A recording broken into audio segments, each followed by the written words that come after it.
Okay, we're back. Welcome back, you all. After an extended break, we're going to pick back up where we left off with asking Jelani Bauman to describe the process that it would take to allow other people to embrace their family legacy and the history with a greater degree of gratitude. What do you believe would be helpful to help in to having that take place? There are many factors. There's no one absolute answer. One of the big factors, I think, is humility and realizing that the legacy is so much bigger than you. The legacy stands strong for the rest of eternity without your contribution. Like it existed, the legacies that I've starting to inherit part of. They existed way before I was even born.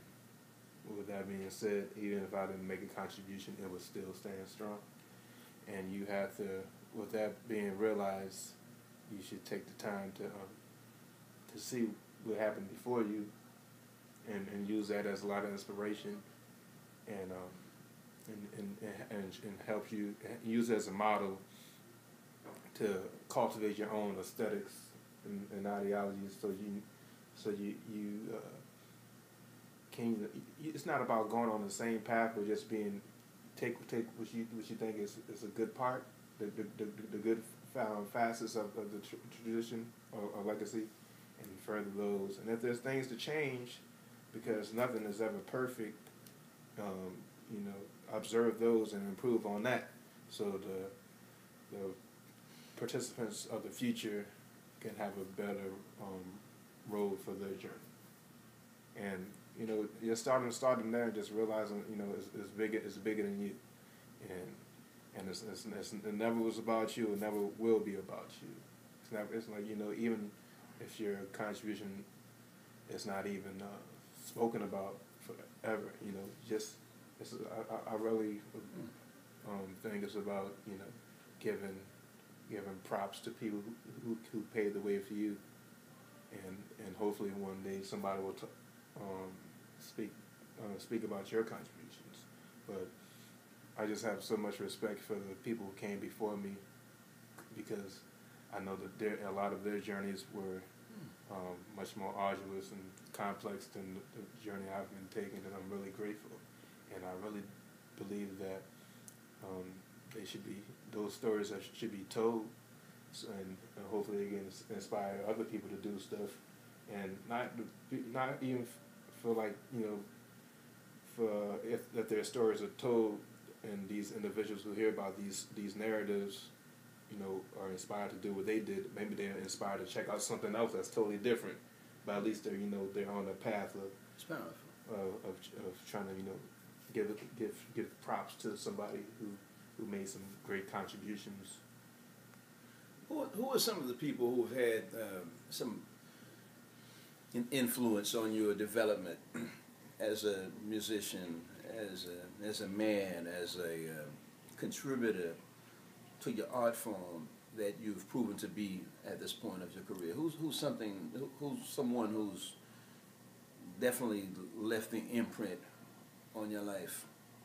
There's no one person. There's many. I can say my father. My father isn't even a musician, but I talk to him about music just as much as I talk to musicians about music. He has such a universal understanding of things. He can really he can really break down things for me, and have me see it this way, and I take it for what it is. And a lot of times, it's really helped me enrich my perception. And also, my grandfather, even though he passed away when I was 8, just hearing the stories about him and knowing him for the short time I did was always inspiring. My great-great-grandfather, he's somebody. I mean, it's just people who are, my mother. I think my family is the first. Is the first individual I think about, and and then even my peers, my friends, people like Jill Dyson, who's a great drummer, from who I've been known since childhood. Individuals like another friend, Mark Whitfield Jr. These people have left major impacts in my life, and then of course the people everybody who a lot of musicians are inspired by, people like Miles Davis or Louis Armstrong, Clifford Brown, and then other great individuals outside of music who left an impact on me. People like Dick Gregory, and Dr. Angela Davis. So you're truly the product of a village. Yeah. And that's something that you've been aware of for quite some time. Yes.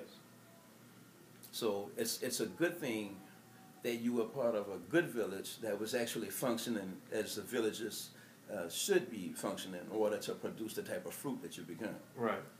So what's your contribution to the members of the village who will eventually come on the scene to do what they're called to do?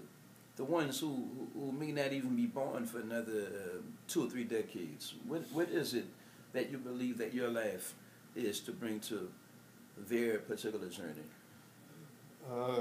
I'm still figuring that out, but I know, in simple terms, I guess what I'm asking is what your mission is, right, as you see it, what your purpose is. Yeah, just how the people before me sacrificed and made contributions that made my journey so much more easier, and I haven't had to go through, anywhere near the things they had to go through. I'm